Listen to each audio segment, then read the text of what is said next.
எதிர்க்கட்சி தலைவராக இருந்தபோது அரசு ஊழியர்கள் ஆசிரியர்கள் போராட்டத்திற்கு ஆதரவாக செயல்பட்ட ஸ்டாலின் இப்போது அடக்குமுறையை ஏவி விடுகிறார் என அமமுக பொதுச் செயலாளர் டிடிவி தினகரன் விமர்சித்துள்ளார்.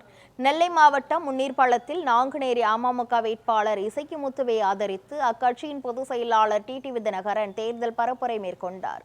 அப்போது பேசிய அவர், தமிழகத்தில் தற்போது விவசாயிகள், அரசு ஊழியர்கள், ஆசிரியர்கள் என எவருக்குமே நிம்மதியில்லை என்று தெரிவித்தார். எதிர்க்கட்சி தலைவராக ஸ்டாலின் இருந்தபோது போராட்டங்களை ஆதரித்தார். இப்போது அடக்குமுறையை ஏவி வருகிறார் என டிடிவி தினகரன் விமர்சித்தார்.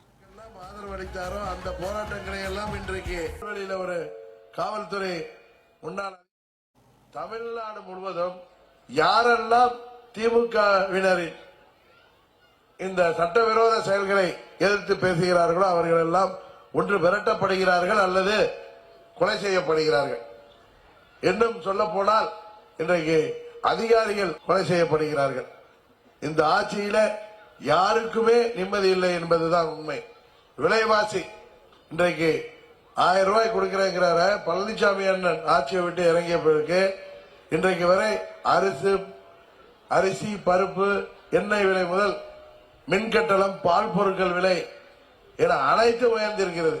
உண்மையிலே ஒரு அரசாங்கம் தாய்மார்களுக்கு, மகளிருக்கு, குடும்ப தலைவர்களுக்கு மாதம் 10,000 ரூபாய் கொடுத்தால் கூட அது போதாது என்பதுதான் நிலைமை. ஒரு கண் துடைப்பு போல உங்களுக்கு 1000 ரூபாய் கொடுத்து ஏமாத்துகிறார்கள். அதுபோல திமுக நிர்வாகிகள் அட்டகாசம், அது கிராமங்கள்ல இருந்து தலைநகரம் வரைக்கும் எல்லா இடங்களிலும் அவர்களின் அதிகார துஷ்பிரயோகம்.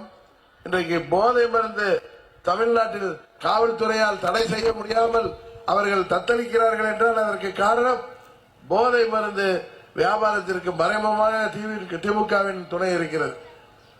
உங்களுக்கு எல்லாம் தெரியும், ஜாபர் சாதிக்குன்னு ஒருத்தர் 2000 கோடி ஹெராயினோட பிடிச்சாங்களே, அவர் திமுகவின் நிர்வாகி.